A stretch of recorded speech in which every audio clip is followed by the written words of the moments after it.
Akkam jirtu joo nagaa keessanii hordoftoota YouTube channel Abarraash Leeqa. Nageenyi Waaqayyoo haraarri Waaqayyoo bakkuma jirtanitti isiniif haa baay'atu. Ana obboleettiin keessan nagaan qaba Waaqayyoof haa galatu. Jirtu miti wookii baanee koota wookii wajjin adeemnaan isiniin jedha.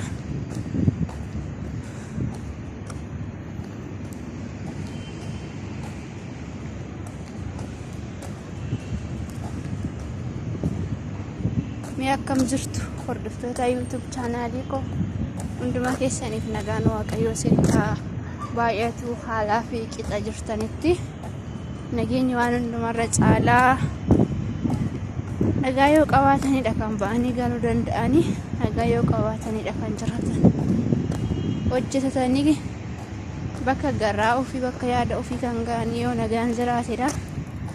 Nagaan gooftaa kootii nagaan inni jalqaba nuuf kenname nagaan Waaqayyoo bakka jirtanitti qixa jirtanitti biyya jirtanitti isiniif haa baay'atu jechuun jaalladha.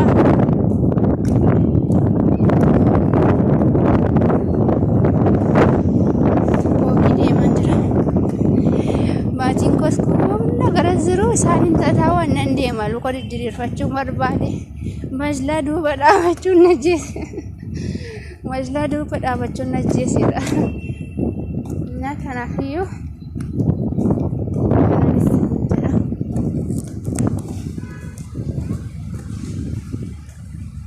galgaladhaan yeroo kudhuu Itoophiyaa ta'e wayyoo magariisa keessa naannoo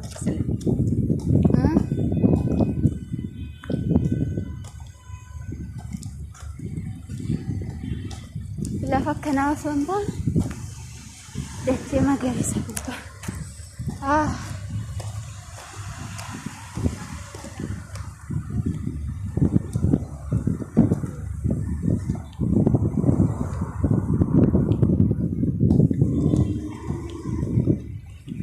Gaafa sii galle ijoolleen azirreessuudha.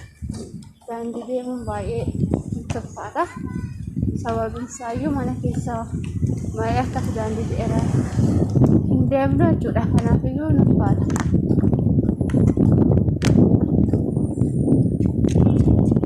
Kanaafiyyuu baay'ee ulfaata jechuudha.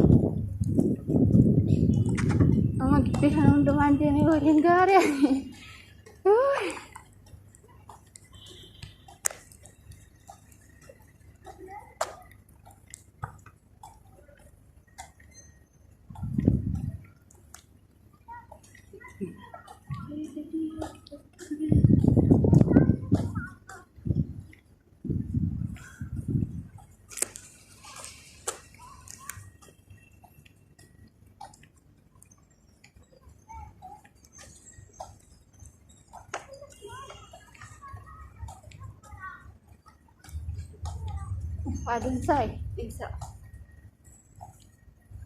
Aduunsa baay'ee tokko ulfaata. Baay'ee ulfaata aduunsa.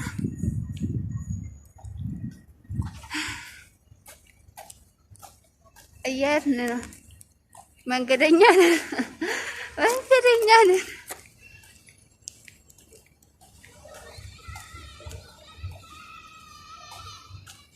surbaa kammoo finnaadhishi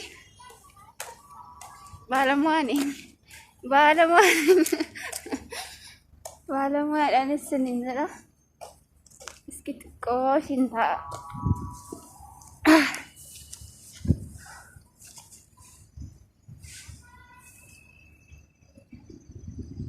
Deemsa miilaan jaalladha baay'ee tokko jechuudha.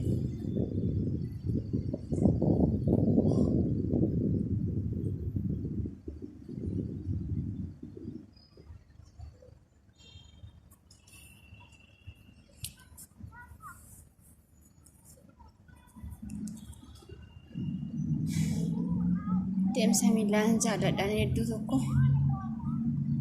garuu maal godha mana keessa gadi ba'uun hin jiru waan ta'eef irraanfadheera jechuudha.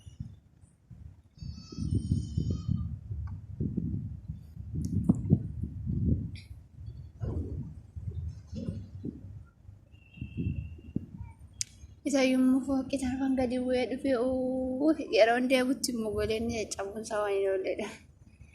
Mogoleen caccabuu waan hin oolledha.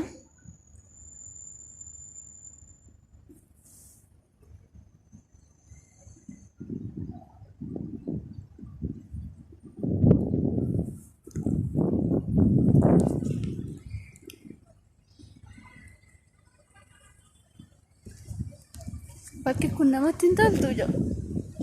Baay'ee tokko namatti tolti. Lafti amma dakaatti akkasidha. Baay'ee namatti tola. Kun garaarta kun koo noormaalii miti kun jechuudha. Noormaalii miti kun noormaalidha garuu gara gadi tokko noormaalii xiqqoon tokko jirti.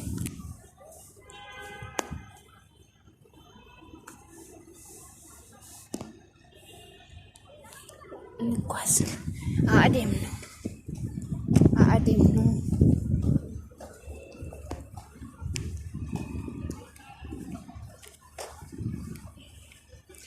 ስፖርት ለጤንነት ማለት ነው። በዚህ ስፖርትን ፈያዳፍ ባይሳ ቆንጆዳ